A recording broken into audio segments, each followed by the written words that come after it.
All right. So happy Easter to all of you that observe this holiday. It's good to see you. We have quite a selection of questions here to answer, which should make for an interesting conversation. Let us begin.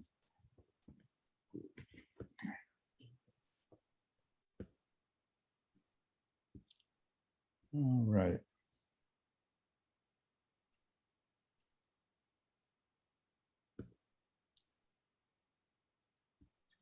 Here we go. All right. Let's see. The first question I have is from Gunnar, and Gunnar's here today. Hello. Hello. So Gunnar asked, what would be your game plan for someone who's at the latter stages of TMI and would like to attain nirvana in under 10 years? What might their daily routine look like? And when you say attain nirvana, I assume you mean attain awakening. Yes, that's what I mean. Yep. Yeah, right. All right. So if you're in the later stages of TMI, the stages of an adept, this means that you have trained the mind, the faculties of attention and awareness, and increased the conscious power of the mind so that it is now an ideal instrument for investigating phenomena and bringing about the kind of insight that results in awakening. Okay, so this in the scenario that you're talking about. Now, how long it's going to take is something that we can't predict, except that I would say that in this scenario, unless somebody's life situation and their ability to practice was greatly impaired, it would be extremely unlikely that it would take them 10 years. As a matter of fact, in most cases, it is somewhere between stages 8 and 10 that one usually attains to what's referred to as first path. And the other paths may follow soon after. But nevertheless, I get what your question is you're in the latter stages. What should you do in order to make the most rapid progress? Well, all of the practices described in those later stages are insight practices. In other words, they're ways of using your mind that are going to allow these faculties that you have developed and refined to reveal to you things about the true nature of the phenomenological reality that you live in.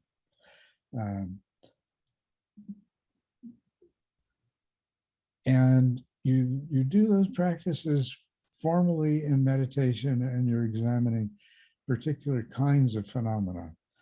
But above and beyond that, in these latter stages, you should be able to apply exactly the same faculties to the phenomena that you're encountering in your daily life to greater or lesser degrees. So the game plan that I would suggest is one that you focus on maximizing your formal practice, doing those insight practices, those practices that allow you to investigate dhammas, the phenomena of the rise of the mind, in ways that are likely to produce insight. and that you also cultivate on a continuous basis an increasing ability to apply these exact same faculties to the dhammas that occur in daily life, to the phenomena that arise in daily life.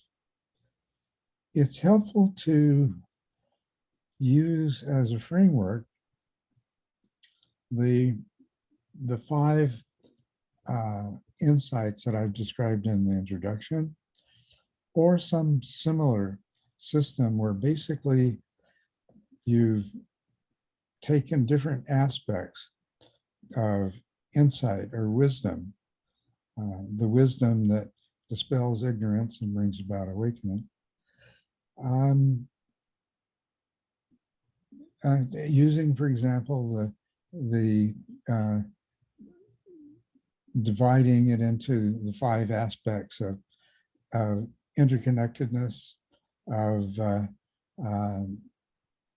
change only, no things, impermanence, in other words, of no phenomenon, including your perceived sense of self as being in any way independently self-existent, of recognizing that all phenomena, everything that arises in your mind, is empty of being what it purports to be.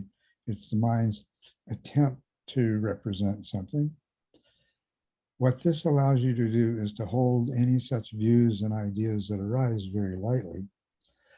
And then finally, the recognition that pain and suffering and pleasure as well are not primarily due to external factors, the interactions between yourself and the rest of the world, but rather those merely serve as triggers for your mind to generate pain and suffering or pleasure and happiness. Once you understand that, then this removes a lot of obstacle to further investigation, because the tendency for your mind to be drawn into these traps, which would, of course, delay how long it takes for these insights to mature and bring about awakening. Any delay, anything that you can do to reduce the delay in that happening, of course, is going to be conducive to achieving awakening sooner rather than later. Does that make sense? It does. And I understand it's kind of a, I want to say a lame question, but I just wanted to ask it direct because I knew it would prompt an interesting answer. So would you then, is the recommendation to study these mindfully, but each of these five individually? Perhaps one day I study this one and the other day the next one, or is it something that comes about? You could do that, but there is no phenomenon that arises in your mind that doesn't have inherent within it all five of these. Okay? Granted that there's certain kinds of things that are more conducive to certain aspects of insight than others. For example, dealing with physical pain and discomfort is going to be directed more towards insight into suffering. But maybe it helps to understand in this process, in these latter stages where everything is about insight leading to awakening, the insights you have, and they'll happen in the form of insight experiences, which may be transient, but can give rise to a permanent shift in the way that you see things. The separation of them is artificial. I mean, it's utilitarian, but what ultimately allows these as individual insights to become established and stable is that as they arise and mature, they are mutually reinforcing and mutually supportive. So how you get to the point of these various insights developing where they come together and can allow this transition called stream entry to occur. And the definition of this is basically you've reached a point where the understanding you've gained, the insight you gained, you will not fall back from, at least not very completely and for very long, right? And take, for example, well, you can have insight into the fact that the self you think you are is merely a mental construct and has no self-existence of its own. And to the degree that this gets incorporated into the way you see things, you're far less compelled to be self-cherishing, self-protecting, self-aggrandizing, all of these other things. Frees you from all kinds of things like that. But you're in a world, in an environment, and you've got a history, and you've actually got a practical need to maintain a sense of I.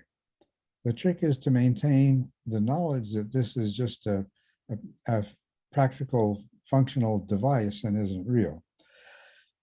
But that has to be sustained in the face of all of these other pressures in your life. What will sustain it is recognizing that everything is interconnected, that the self arises due to causes and conditions, that it passes away due to causes and conditions.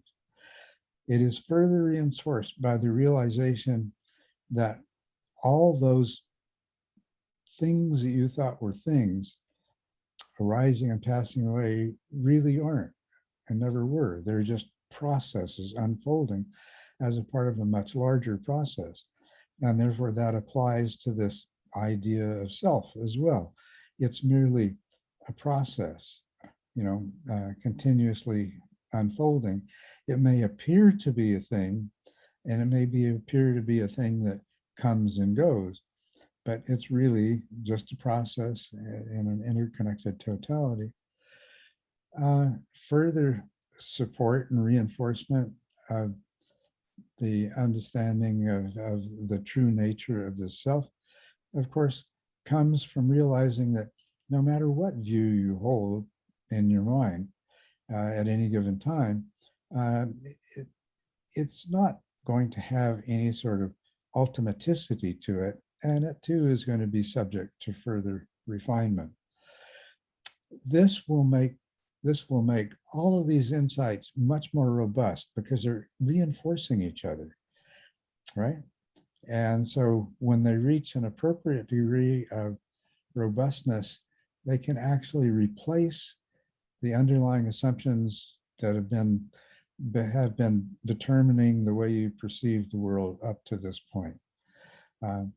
The idea that self is merely a useful construct, but nothing more, will replace the idea that I am a separate self in this world of separate entities and I have to do this, that, and the other because of it. It will replace this idea of causality being a limited process and ultimately perhaps controllable by you. Instead, you perceive yourself as being a part of an unfolding whole, and you can see your role as being more one of dancing in step with this unfolding whole, and so on. But you get the idea. So if you understand what you're doing during this period, is you're looking for those insights, you're looking to reinforce them, you're looking to gain other insights which further reinforce them. you're looking for these to become assimilated more deeply within the mind system and spread to more and more subminds in the mind system. That means the more different circumstances in which you can introduce, once you had an insight experience of, say, radical interconnectedness, the more different circumstances where you can bring that understanding into it, the more it's going to be disseminated and consolidated within different parts of the mind system, which is another important part of reaching that threshold where this is going to become your new worldview and you're not going to fall back from it. So, in other words, it's not a lot of instructions about, well, you have to do this and you have to do that. Yeah, for sure. I think we've in the questions that I've asked you before, we've touched on non-doing in this tendency of us wanting to do something during meditation, analyzing, right? And I find it, hard not to do something, right? To do non-doing. And I was wondering if, when you mention about investigating these 5 aspects, if it's still in that very subtle way, and that only in terms of creating an intention, but not necessarily directing. Yeah, that's what you mean, right? That's what I mean, yes. Because that's the reality of it. There is no you that's in charge of your mind that can decide to investigate things. Rather, there is this interaction of your mind system to form a coalition that holds a particular intention, and then the existence of that intention being held by a coalition of subminds will result in the investigation of phenomena. And allowing that to happen is a very important way of opening yourself up to and reinforcing insight into no self. In this case, there is no self who is the agent and who does things. There is agency, but it's the agency of the mind system or of parts thereof.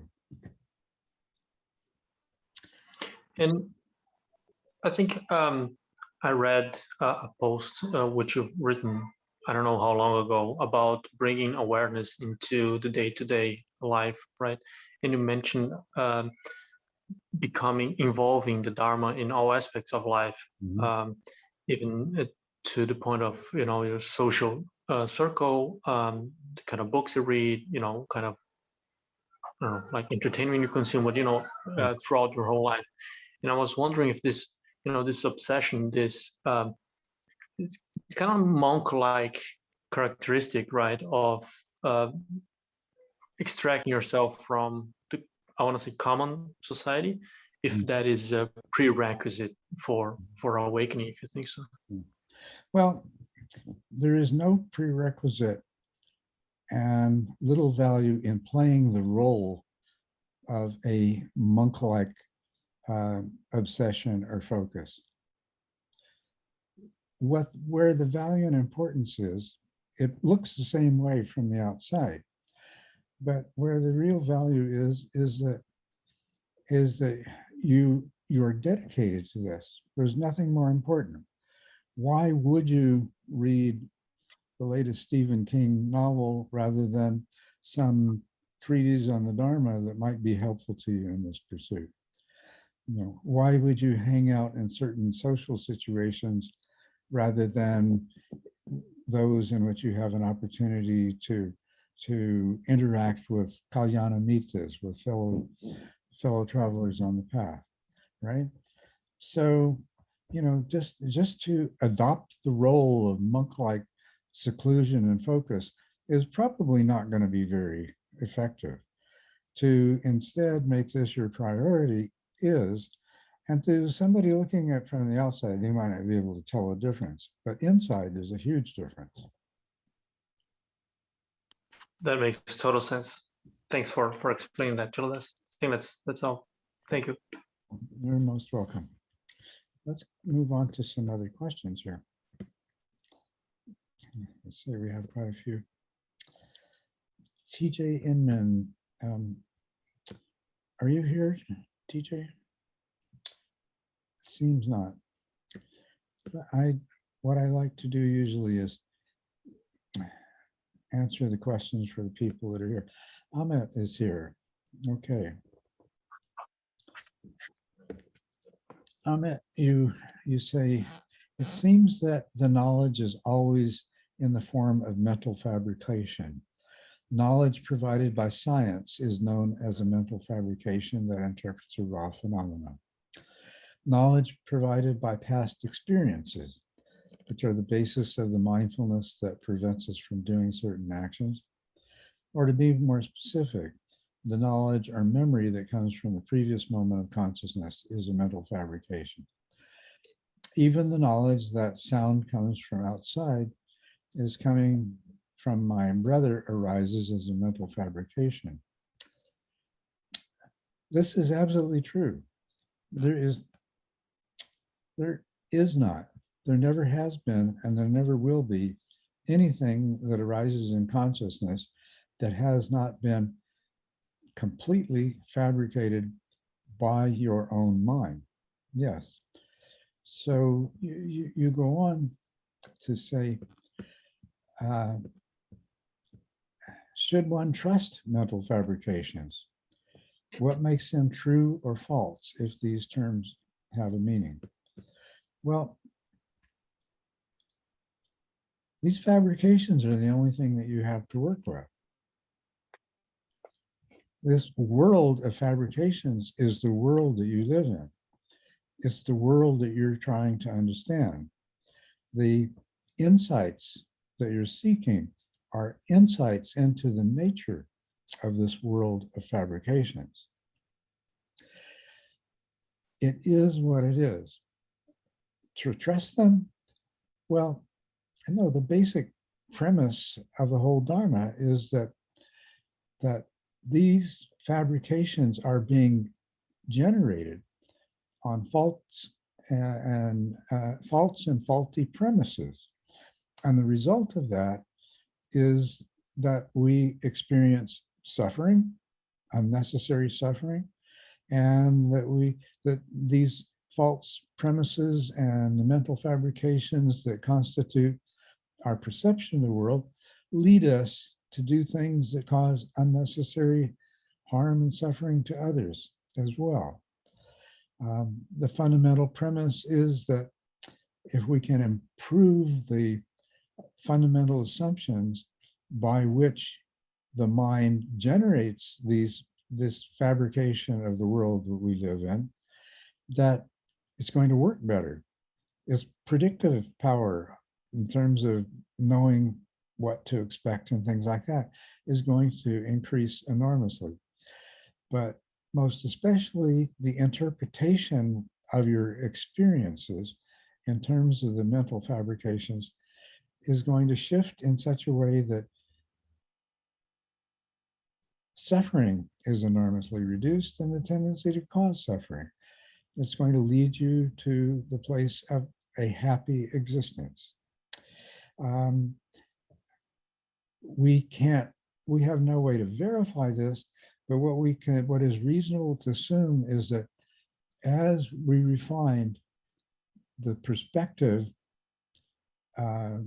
by which we view the world, actually create our inner world, as we refine that to the degree that it works better in every way, that it is more consistent in every way, and that it produces better results in every way, probably suggests that this phenomenological world, this world of mental constructs that our mind is creating, is probably in some ways more consistent with that unknown reality, that ultimate reality, that ultimate truth that lies outside of and beyond our own minds.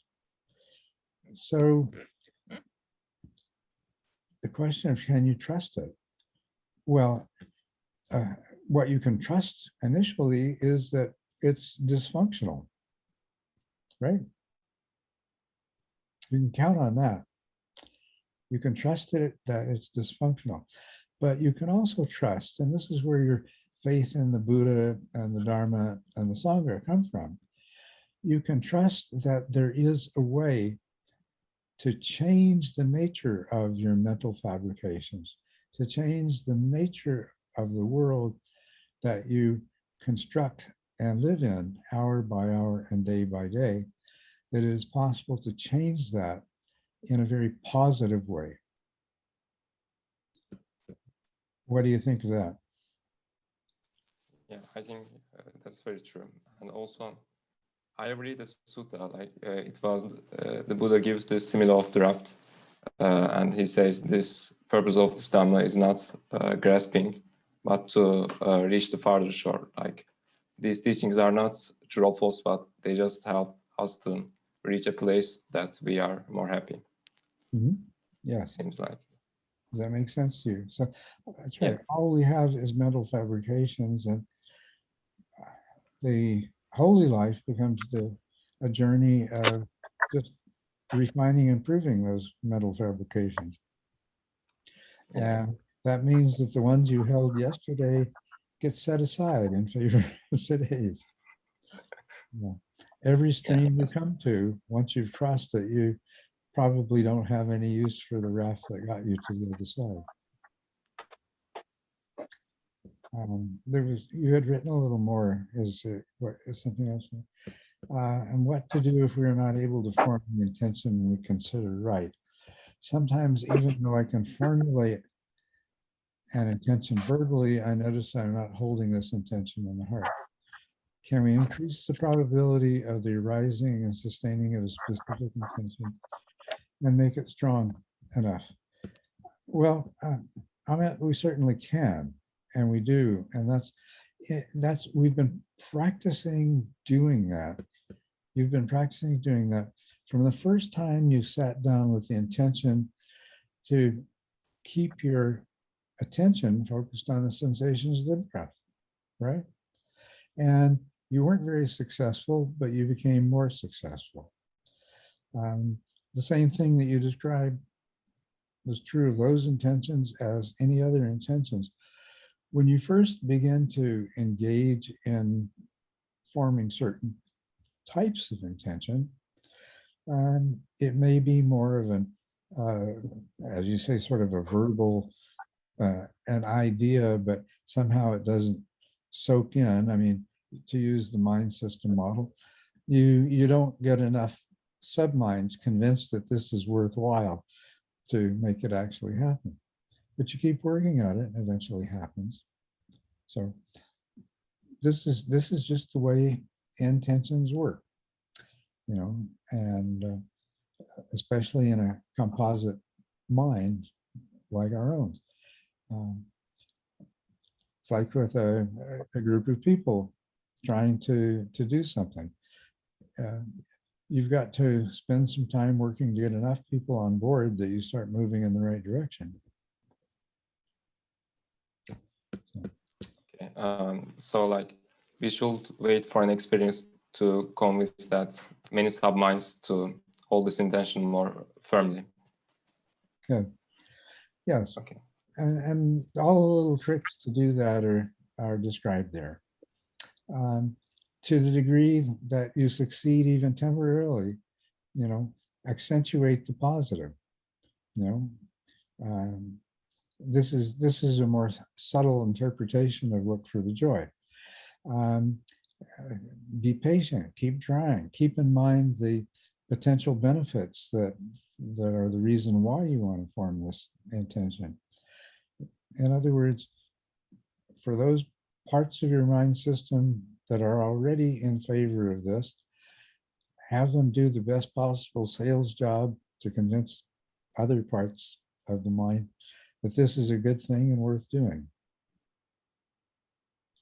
And of course, every time you succeed in maintaining that intention and acting on that intention for even a short period of time, that's a cause for celebration, which is also going to recruit more subminds. Hey, those guys over there seem to be having a good time. Why don't I go join them? All right. Yeah, thank you. Makes sense. Okay, James Articus, is James here? Yes, Yep, James, you I'm are. here. Wonderful. All Yep, right, yep. good.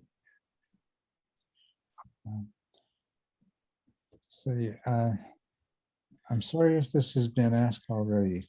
Don't worry, don't ever worry. Please, nobody ever worry about it. I'm in the first few months of restarting meditation, and I feel there's a tug of war between meditation flow and controlling for external factors during sitting. For example, correct posture, or in other words, correct posture.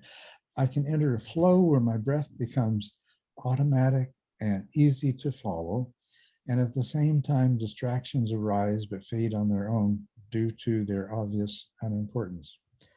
But to enter this flow, I'm letting go of other controls, like reinforcing my posture, and consequently, I find myself absorbed in the flow with my breath, but starting to slump as I sit because I'm not concentrating on correcting my posture, just on the breath.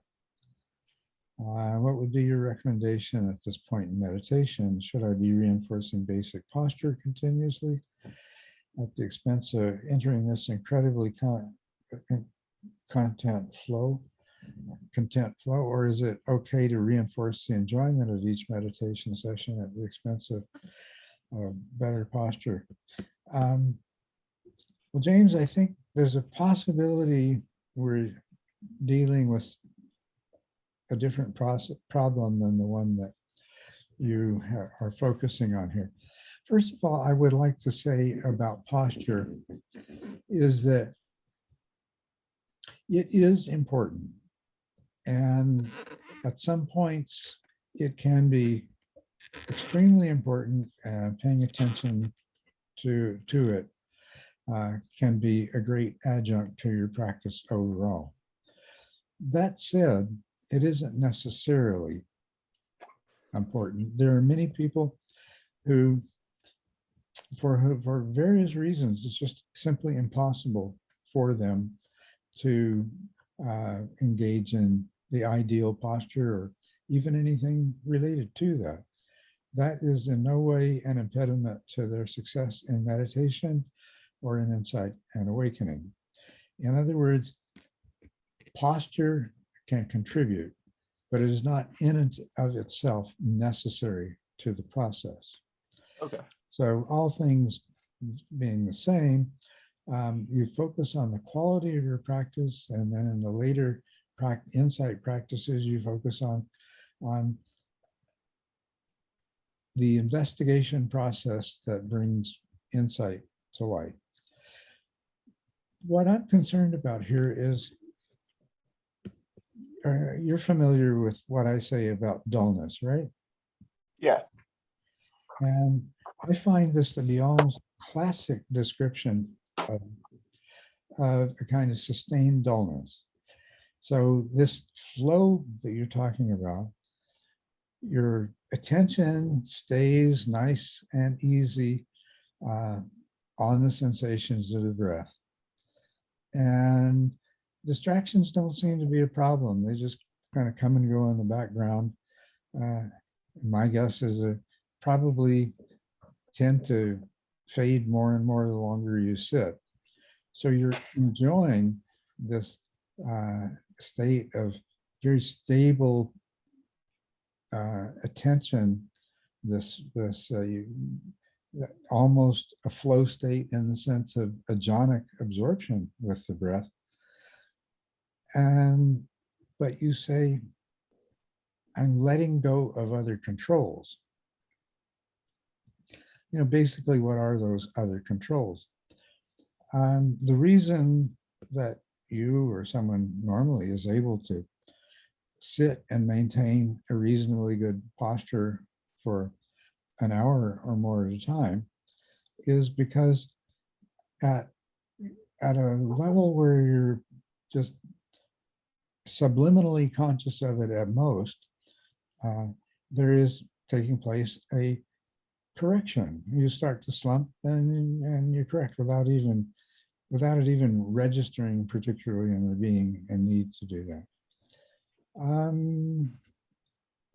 Another thing that's very normal is when you're truly having a really good sit without dullness, your awareness of things like posture will be so acute that you'll feel like you're slumping over. You feel like you're going like that, but when you correct for it, you realize it was just a fraction of an inch. Its presence and awareness was such that it seemed like it was much bigger than it was. That's why I'm concerned that what you're describing here is that you're just getting into a state of sustained dullness, and as your awareness, your extrospective awareness collapses, slumping takes place, and those automatic corrections don't happen. And it's very pleasant, and you feel very gratified at the stability of your attention. The distractions don't seem to be a problem. In other words, rather than using a more powerful awareness to detect and correct for distractions, they're just your awareness in which those distractions arise is collapsing so much that they don't even offer a strong allure to draw attention away, especially considering that attention is now in this pleasantly dull state of focus on sensations of the breath. Does that sound like that might be what's happening? Yeah, it does. I still have awareness of the breath, at my nose, in and out, but it does feel like, the awareness of other things is closing down. So that does sound very similar. Yeah, so I think that's what you want to work on. Okay, thanks. Okay, let's see.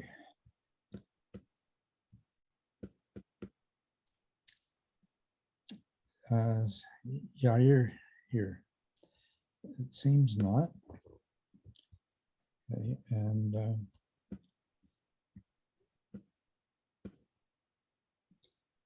Pasquale seems not. But Stefan is here. All right, Stefan. I'm sorry that my question about Vedana 2 weeks ago was confusing to you. Thanks anyway for taking the time to answer. Actually, you answered most of it. And you're present today so that you can elaborate on your question. Okay, your question was in particular whether you have any advice on how best to learn to realize whether a particular mental object has a pleasant, unpleasant, or neutral Vedana.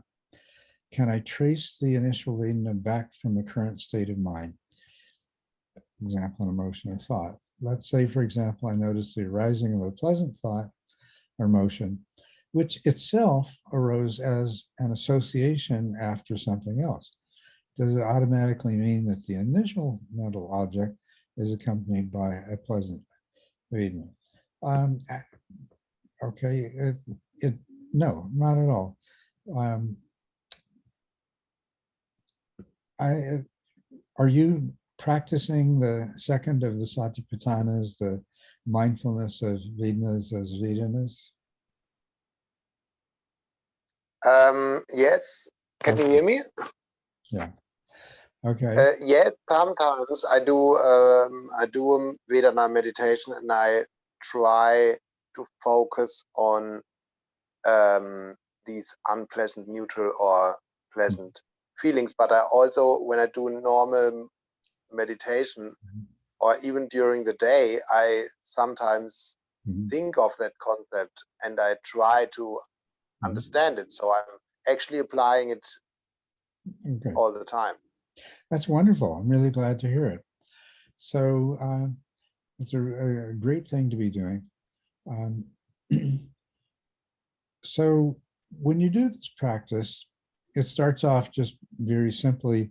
You're trying to identify with each thing that arises in the mind, what is the associated Vedana, positive, negative, or neutral. As you do this, things start to become more and more clear that, for example, what you identify as neutral begins to shrink because your ability to discern the presence of subtle positive Vedanas and subtle negative Vedanas moves in. The other thing that you begin to recognize is that in the rapid movements of the mind from one thing to another, the Vedanas associated with these things aren't necessarily the same. One of the things that I first noticed was that a sensation might have one Vedana associated with it, but when it registered in the mind, it triggered the opposite Vedana. I mean, very often they're the same. And we end up kind of assuming that, oh, a sensation that is pleasant the mind's reaction to it will be pleasant. But sometimes it's not. Sometimes it's just the opposite. Okay. Likewise, and what you're talking about here is a mental object arises, and of course, as with everything, it has a Vedana associated with it. But in this process, that particular mental object can be followed super rapidly by a different mental object. And that may or may not have the same Vedana. And I think this is what your question is. Yeah. Now, as you get good at this, you can begin to trace these backwards, and you can say, the Vedana associated with the associated thought had this valence, but the thought that triggered it or the feeling that triggered it had a different valence, and you begin to be able to discern these. More, even better than being able to discern them retrospectively is to be able to discern that in real time. It's like thought or emotion, positive Vedana. Next thought, emotion, also positive or negative or neutral or whatever. So that as you refine your ability, as you refine the power of your mindfulness, then what happens is this starts to happen in real time. What this is all really about is you're learning to thoroughly understand and be acutely sensitive to the constant flux of Vedanas in your mind. That's the goal of it. And then this will serve you. For example, this particular ability and this particular practice can be one of the most powerful things that you can engage in the transition from first path to second path. You see, and the transition from first path to second path occurs when, it's characterized by you no longer being as strongly affected by desire and aversion when they arise. They become greatly attenuated. But what causes this attenuation that moves you into second path? It's that you have recognized that the only mental contents that are ever consistently associated with positive Vedana are those that are free from craving. And it is that realization, not on an intellectual level, but a very deep experiential level, because you keep seeing it happen over and over again, that out of all this series of mental states that my mind goes through in a period of time, the ones that are most associated with positive Vedana are also the ones that involve the least craving and the least self-clinging.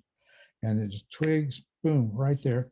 And from that point, you're now second path, because you no longer respond to desire, and you no longer respond to aversion as strongly and as easily. So the practice that you're doing is enormously valuable preparation for that next step. And thank you. Yeah, makes it very clear. Yeah. And maybe one more thing that I'm really interested in for you. Does like you realize a pleasant or unpleasant Vedana? Does it have a particular feeling? Just like almost an emotion, or do you feel it in the body, or is it more like, is it a mental object that you can't sense physically? Yeah, the answer is either or both. And what the whole practice is about is coming to recognize that, and coming to recognize why it may be in the body one time, and why it may be only in the mind another time, and why it may be in both. Okay. So, I Thank mean, you. your job is just to be the wide open, curious, passive observer, trying to avoid drawing conclusions and figuring things out. Just observing until those observations gel into an unshakable understanding of what's really going on. Thank you You're welcome. very much. You're welcome very much. Okay, Jared. Hi. How are you today? Great, thank you. All right. Good.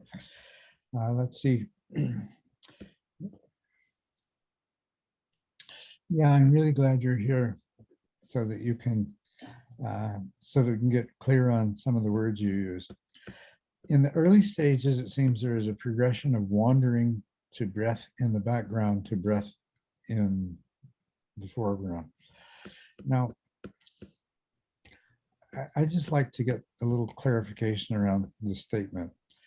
So I like to restrict the use of wandering to describing what attention does after you've forgotten the meditation object in the earliest stages, where instead of just attention going to something else, being preoccupied by something else, and then you realizing that you're off the meditation object and you go back to it, that's just simple forgetting without wandering. The wandering is where it goes to one thing, but then that goes to something else, then goes to something else after that. Now, background, foreground, and what you might mean by wandering in this regard. So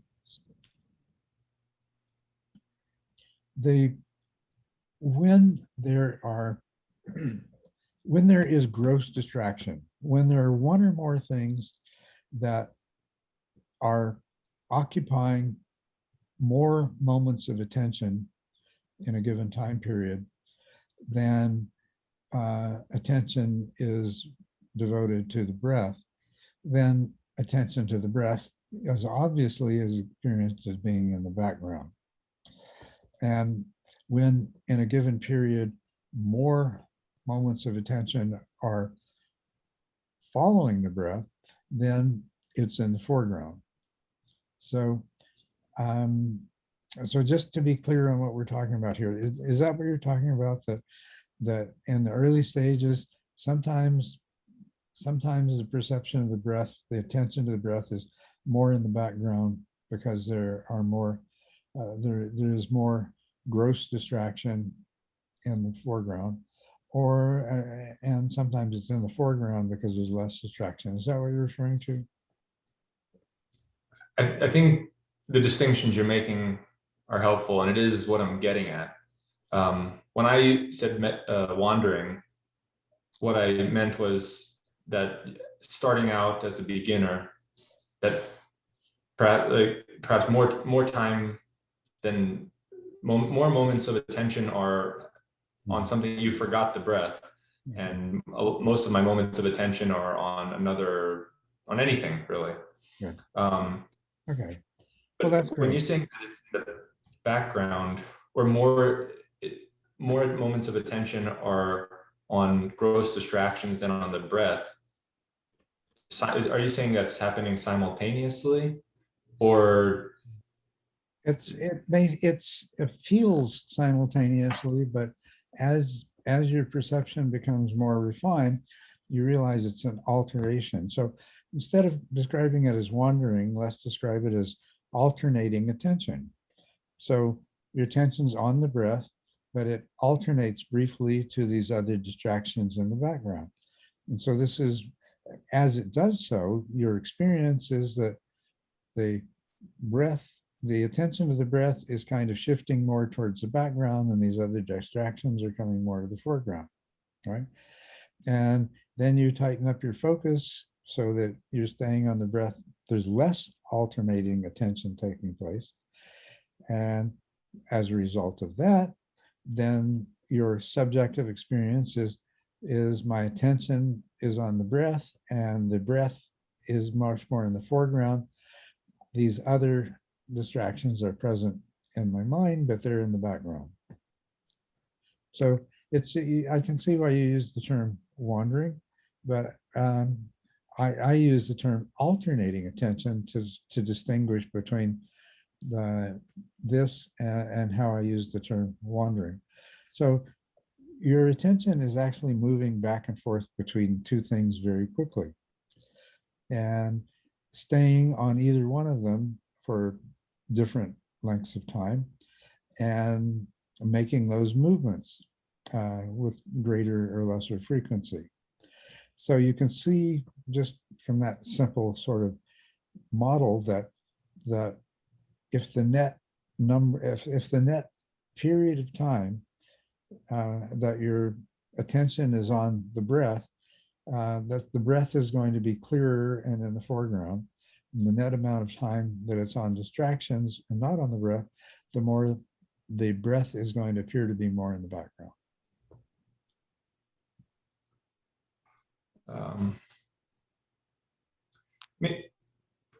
If I might ask about in the beginning of TMI, you describe, when you progress from stage 2 to stage 3, and at changing from stage 2 to stage 3, if I remember correctly, said the periods of wandering are very brief compared to, maybe seconds compared to minutes. But you're not talking in stage 3 that you haven't forgot, that there's not gross distraction.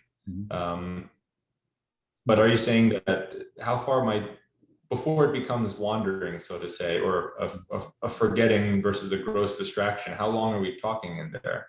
Is this like, how long can it alternate before I'm really saying, oh man, my breath is wandering?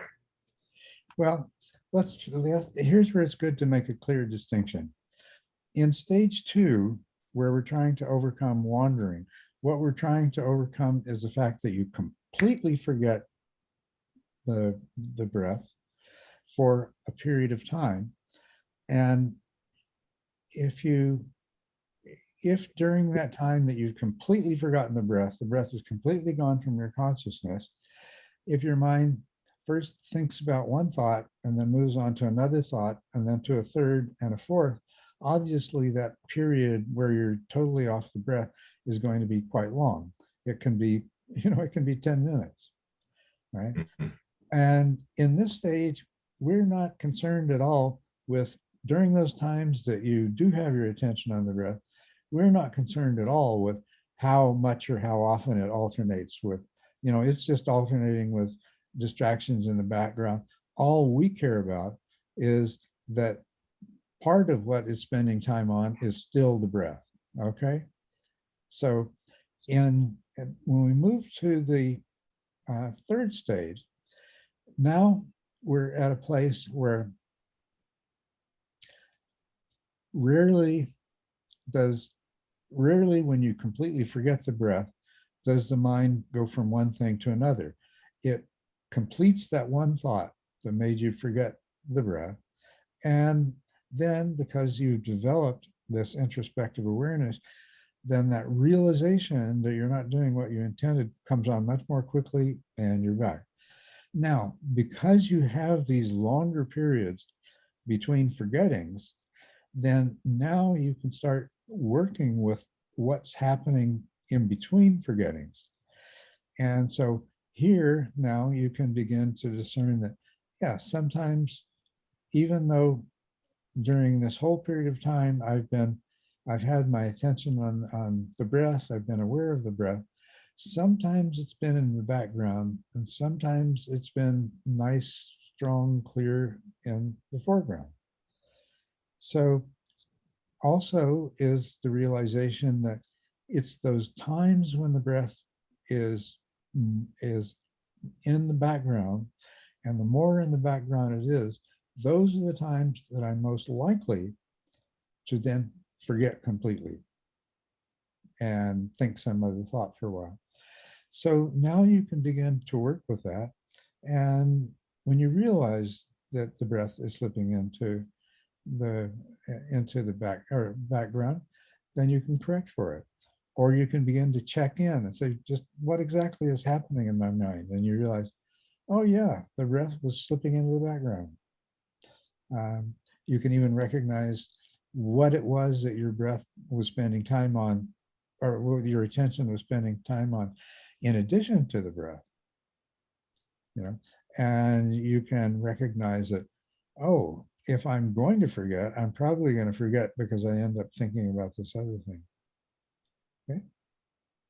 Like the labeling practice you mentioned in stage 3, and to begin to get the usual suspects out there. That's right. So a period of maybe half of a breath, like an inhale or an exhale, up till maybe 2 to 3 breath cycles.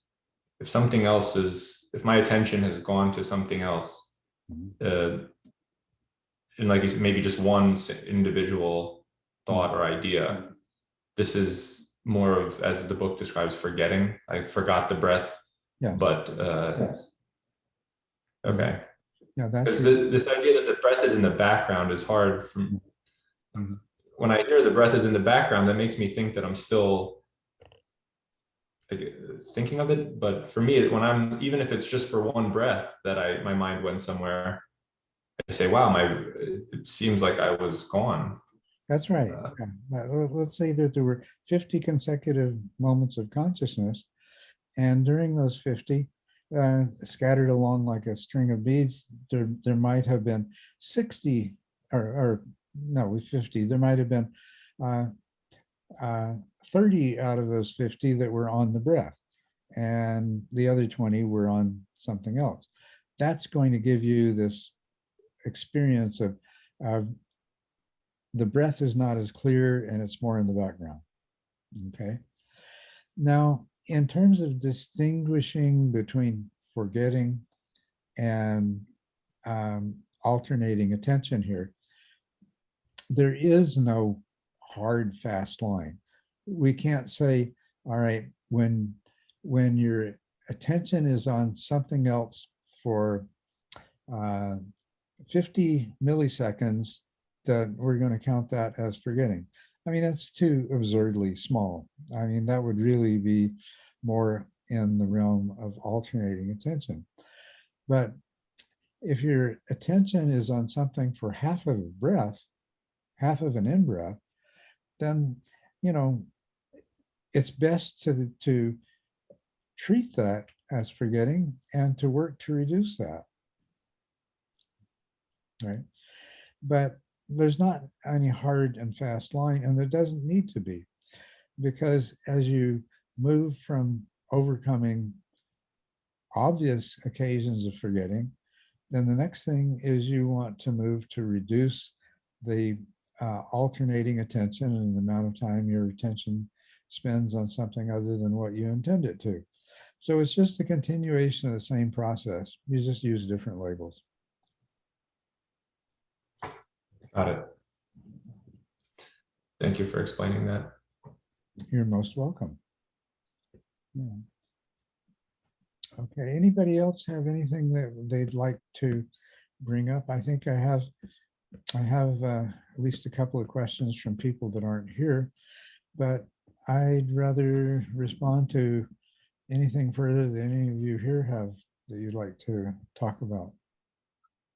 Maybe one thing with regards to the last question, I would like to contribute, or maybe also ask. I mean, like all this mind wandering, putting it on a line with forgetting and gross distraction and subtle distraction. For me, it's always the same, like quality, but the level of attention basically increases towards subtle distractions, and or the moment or the number of how do you call it, moments of consciousness that you are actually attending to the breath. Is that correct? Can you say it like that?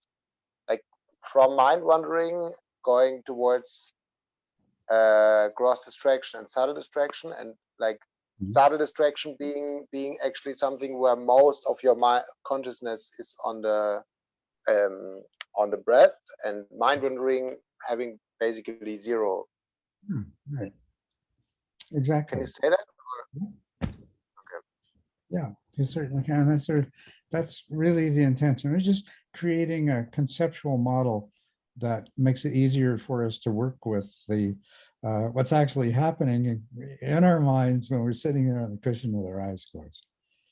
So by creating these definitions that, granted, are somewhat arbitrary, mind wandering, forgetting, gross distraction, subtle distraction, and of course, beyond subtle distractions are still when attention is going to something that is in awareness.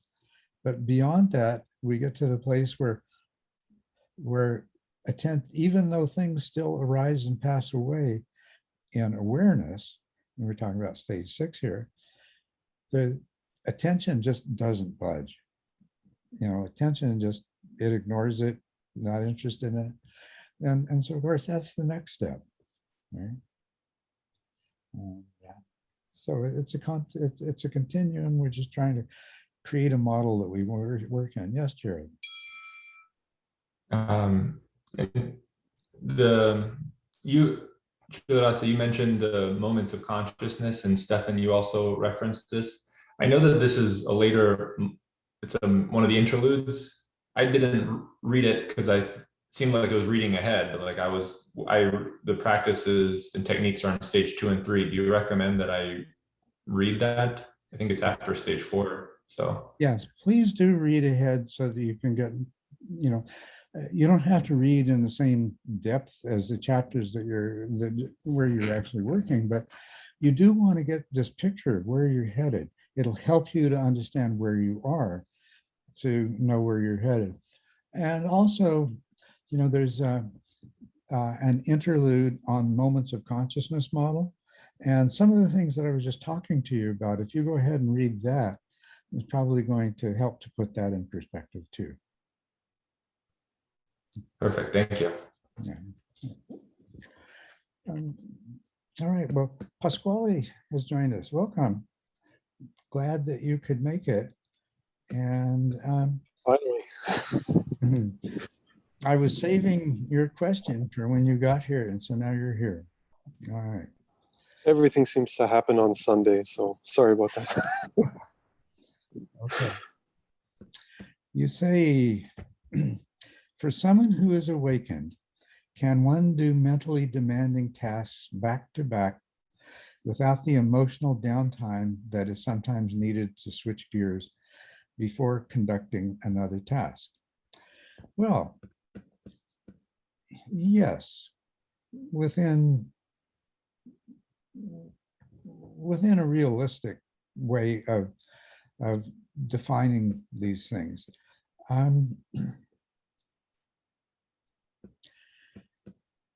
Of course, as you're awakened, whatever you're dealing with in the moment is going to be relatively free of other baggage, emotional stories told in association with different aspects of it and things like that. So, when you finish that task and you move to another, it's a much cleaner movement. On the other hand, when we're talking about an awakened person, who are we talking about? Are we talking about somebody who's on first path, somebody who's on second path, somebody who's on third path, somebody who's on fourth path, or somebody who's on one of the paths that beyond that? It's obviously going to be different, right? But let's just put it simply this way.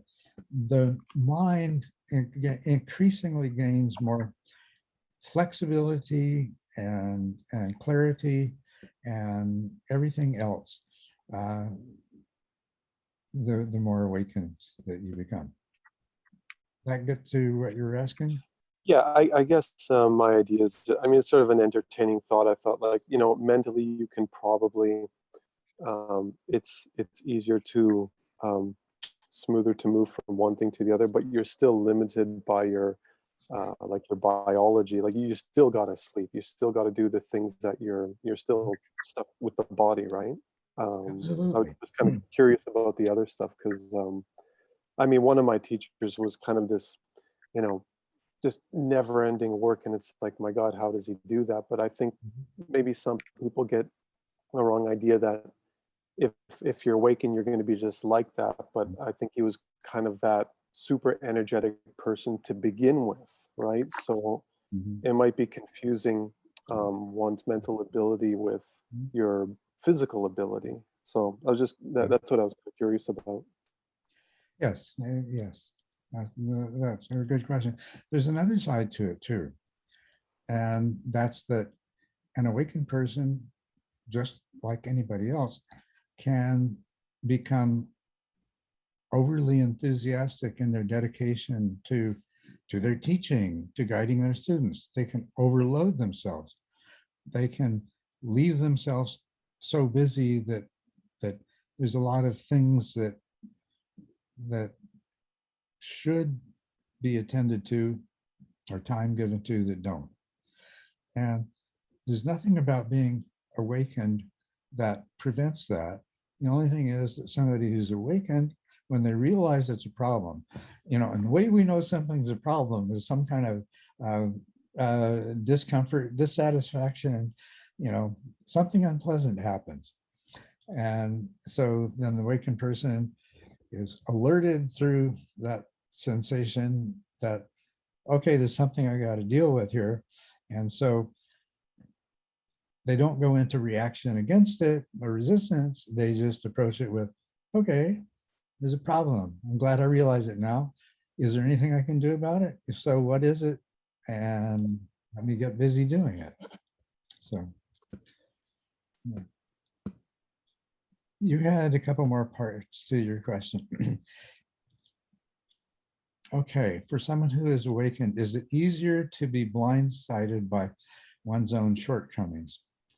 Unawakened people are usually guided by their eye story and course correct based on judgment of themselves and the opinions of others. So insecurity plays a big role in improving oneself.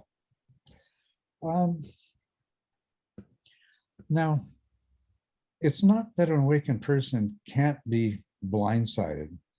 I mean, in my own case, I've certainly been seriously blindsided, but I don't think it's in the context that you're talking about here.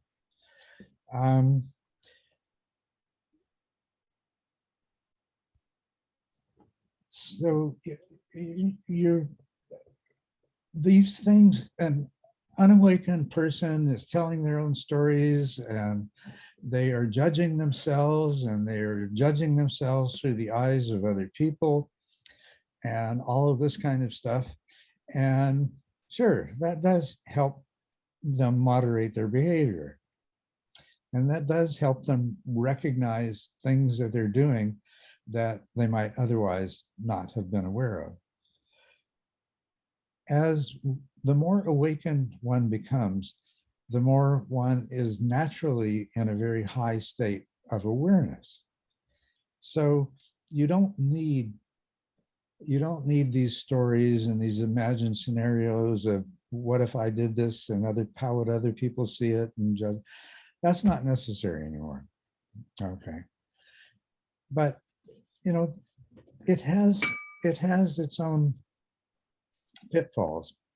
You see, one of the things that dominates an unawakened person's lived experience is constant storytelling. But of course, if you examine it, most of that storytelling doesn't serve any purpose. It's totally useless. It's enormously repetitive. It goes on ridiculous excursions into things that are just so totally irrelevant or so totally impossible.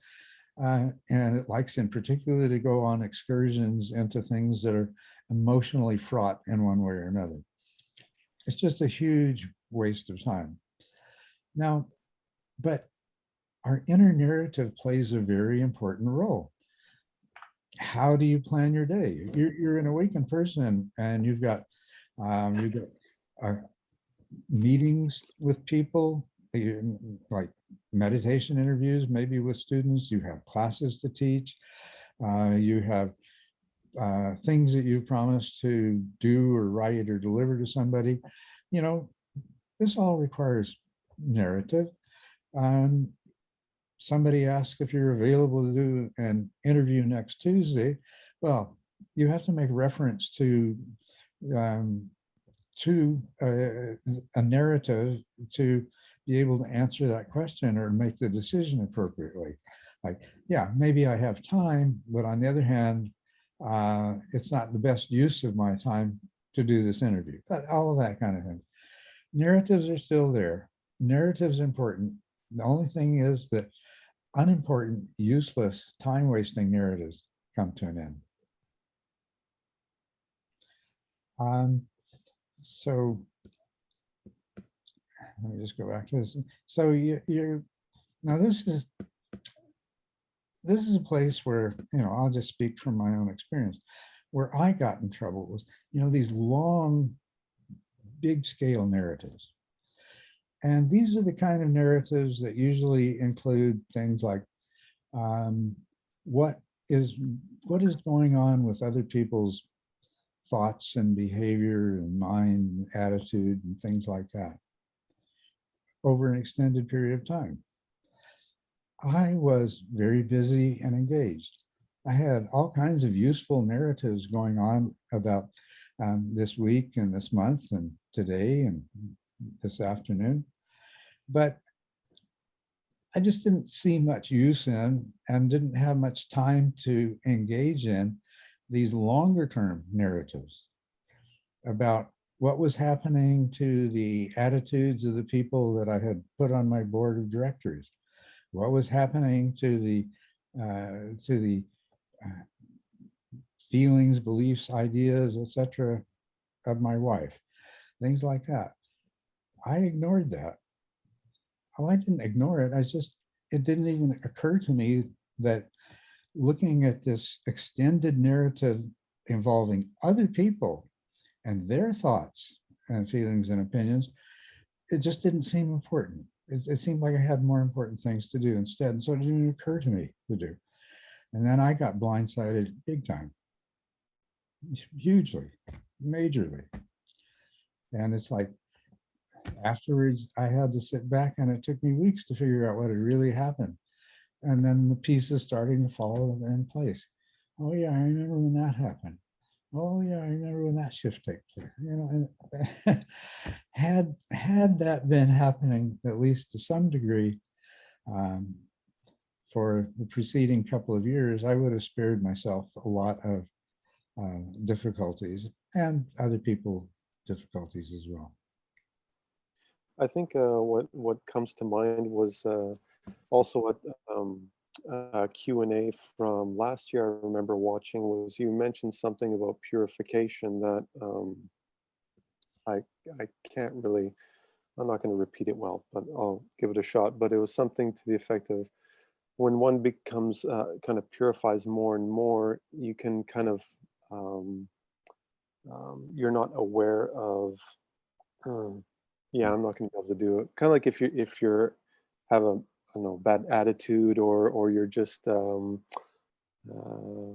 don't see there's nothing to fix. Like everything is, everything is just as it is. There's nothing to fix, and it's just like, wait a minute, you still have to do a little attitude adjustment because you're, people are going crazy around you because of the way you're acting or something like this. Exactly, You're yes. not really aware of, because it's all just a narrative. But you can, in my mind, I feel like there might be a possibility you could be out of touch with the feelings of other people. Mhm. Yes.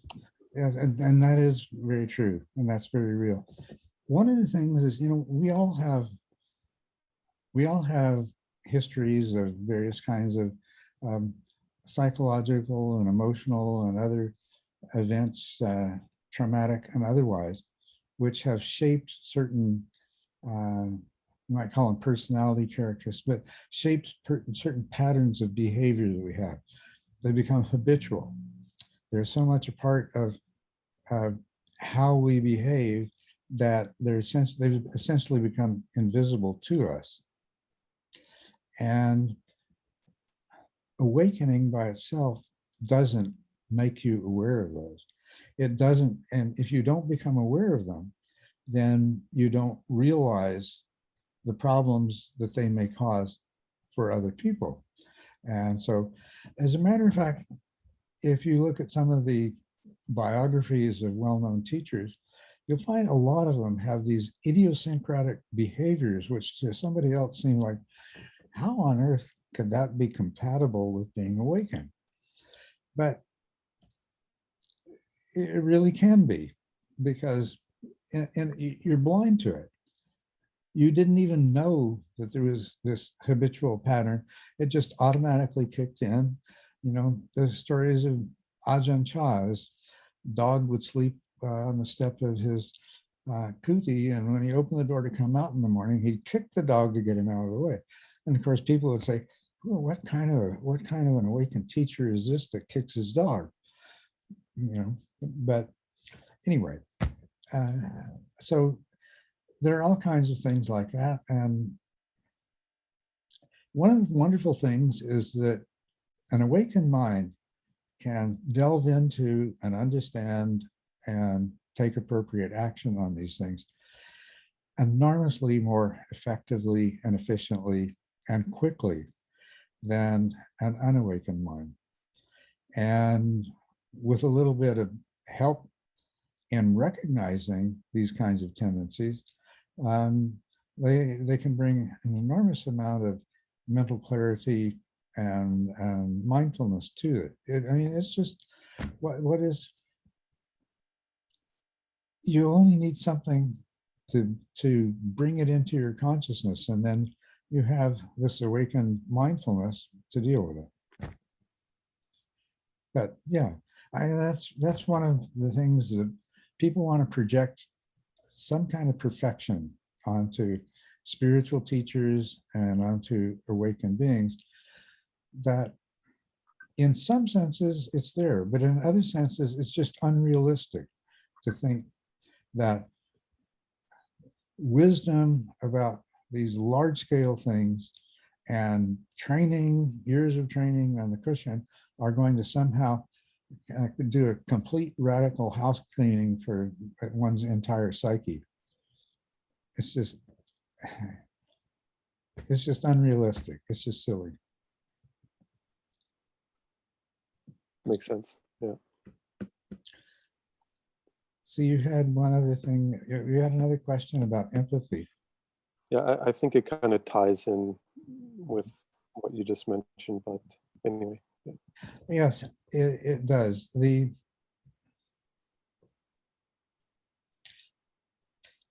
Some people naturally have more empathy than others.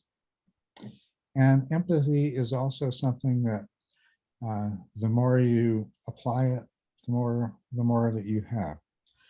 But I like to point out, we have several words in the English language And none of them are used in particularly consistent ways, but they have a different slant to them, and they can serve a slightly different purpose. There is sympathy, there is empathy, and there is compassion. Now, these words mean different things to different people, but to me, empathy means feeling what the other person feels, right? So that somebody else is in pain, you feel their pain. It hurts you too. Of course, this may give rise to a desire to do something to alleviate their pain, and now that becomes compassion. But empathy itself, if you feel their pain too strongly, it can be an obstacle for you being able to see what can be done, or to recognize that something you might try to do is not going to help. So empathy has its downside. The more you go into somebody else's pain, then the less capable you're going to be of helping them in any way. Now, when we take the word sympathy instead of empathy, and from the way it's often used, I take that to mean that you recognize somebody's distress. You understand it qualitatively, but you don't feel it. It's not yours. And, you know, it can often just engender an attitude of, oh, poor you, too bad, kind of thing, right? So I see it as lacking the one quality that I associate with compassion. Compassion is characterized by a strong impulse to do something, to take some action. In compassion, empathy there should be just enough empathy, but not too much, so that you have clear minds, no emotional clutter, anything that's going to stand in the way of you being effectively compassionate, of being able to discern what might be helpful from what might not, and being willing to do what is helpful. So all of these things can be cultivated. So sympathy isn't necessarily a bad thing, necessarily. As a matter of fact, a shift from less empathy to more sympathy is obviously what's going to help somebody to be more capable of effective compassion. You see what I mean? Yeah. So there's a learning process. We all have different degrees of these three things, and we can also increase and decrease them as necessary. They'll also be triggered to increase and decrease just simply out of happenstance in the course of our life. But yeah, we can cultivate compassion, and we can learn to bring an appropriate balance of empathy and sympathy into it, so that we become effectively compassionate. Yeah, I think oh, sorry. Go ahead. I think it was, I'm just reflecting on the when I used empathy, I think I was being a bit too specific, because it was more like, I probably didn't use the right word. It was more like basically being in touch with people, that kind of thing. I mean, you're explaining that, so. Yeah, a sensitivity to others. And yes, I think part of your question about this is what is the relationship of these things to awakening? Sensitivity to other people is something that spontaneously increases with insight and awakening. You do become more sensitive to people. That sensitivity still can be some kinds of distinction can be drawn between empathy and sympathy there. Increased sensitivity doesn't necessarily result in increased empathy or sympathy. Awakening doesn't necessarily result in increased sympathy or empathy. On the other hand, although sensitivity does increase from the awakened perspective, I mean, after all, you're living in a world where you are connected to everything, to everyone. So anyone's suffering is your suffering, you know, yeah. So it's like you're all part of the same thing. And this also gives rise to naturally to compassion, because you don't see him or her as being separate from you. It's like one hand and the other, you know. If the left hand itches, the right hand's going to scratch it. If the right hand's got a splinter in it, the left hand's going to pull it out, right? You're never going to be particularly inclined to sacrifice the well-being of the right hand for the left hand. Right? And, I mean, unless, you know, you could be, you remember the movie about the guy that got his hand stuck in the rock and he had to actually cut it off with a dull pocket knife. That's an exception, but you know what I mean. As from the perspective of being part of an interconnected whole, there being no separate self that needs to be held above anyone or anything else, compassion and sensitivity grow enormously. What happens with sympathy and empathy as a part of that is something that's more variable. Thank you. Is there anything else that anyone would like to bring up? I'm just going to have a quick check and see.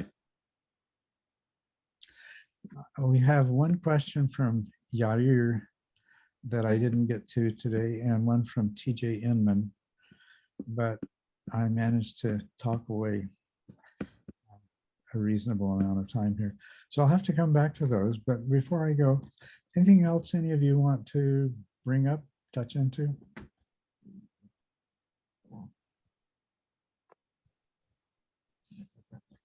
No, thank you. Okay.